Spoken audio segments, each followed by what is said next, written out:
My sister and I have always been mistaken as twins. I'm 19 and she's 16, but we have the same height, skin tone, and similar voice. She also has a habit of being a copycat, from the way I dress to hobbies, even piercings. I know it's cute if you look at it from the outside, but sometimes it gets annoying. Like, yeah, we are quite close too, but why does she always happen to pick up everything I pick up? One afternoon, I was tidying up some costumes in my college showroom and found a rather cute brown and pink wig. It looks like a mushroom. I put it on, think it looks rather funny, so I snapped a picture and posted it to my Instagram. I received a text from my sister asking if I really cut my hair. I didn't mention it was a wig. While I somewhat have a feeling that she might copy that too, I lied and replied yes. I came home that weekend and lo and behold, my sister emerged with the same silly brown and pink bob cut, except this one is on her permanent hair. She was surprised that I arrived with my hair still long, then realized that I lied to her. She was furious that she had to cut that silly hairstyle because she thought I had it. Our parents think that it's a really bad joke and wanted me to cut my hair too to make it up to her. So am I the asshole for telling my sister I cut my hair when I really didn't? Why does the entirety of the Denver International Airport have barbed wire facing inwards? Almost like a prison, it's trying to keep something in. The Denver International Airport is home to so many conspiracy theories. I went there several times within my own traveling, and whether you believe the conspiracy theories or not, it is so hard to argue that the entire airport is not suspicious. DIA was built as a replacement to the Stapleton Airport, even though nothing was wrong with the airport before. It was supposed to be done in 1993, but it didn't end until 1995, the final budget being $4.8 billion. And if you guys don't know this, that exceeds normal airport price. And to put it into even more perspective, this airport and its grounds are bigger than Manhattan. So what was the purpose of making it so big and expensive? The builders for the DIA worked under multiple contractors, so it's rumored that no one knows the true scope of this project. But maybe the architects wanted it this way. It's filled with strange markings, underground tunnels, and apocalyptic themes. So the first thing that I'm going to be starting with is Blucifer. I feel like a lot of people already know about this demon-eyed horse that stands out in front. The reason that Blucifer got his name, his actual name is just Blue Mustang, was because he ended up killing his creator. As he was building, the head ended up falling off, hitting his leg, cutting into an artery. And to add to the creepiness, it has red glowing eyes whenever you look at it from a certain angle. So everyone in Colorado pretty much just refers to it as Blucifer. Many people think that the red eyes are a nod to the four horsemen of the apocalypse, but an artist said it's just to honor the wild spirit of the American West. Weird. Also in the front of the airport, there's a tile with a picture of a cart on it. In the cart, it says AUAG, like for silver and gold.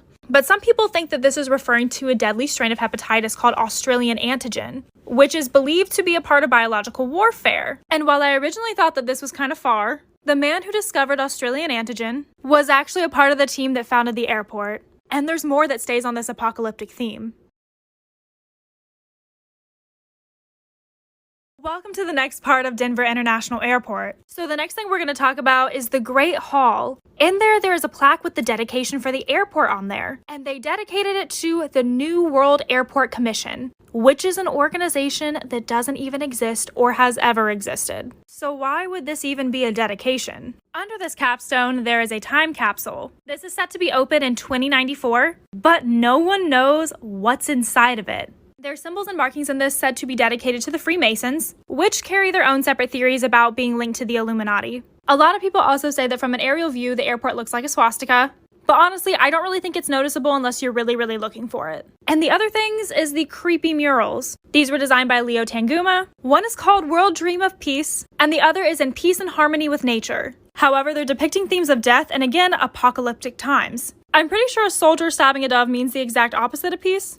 And there's literally children in caskets, but don't worry, it doesn't stop there.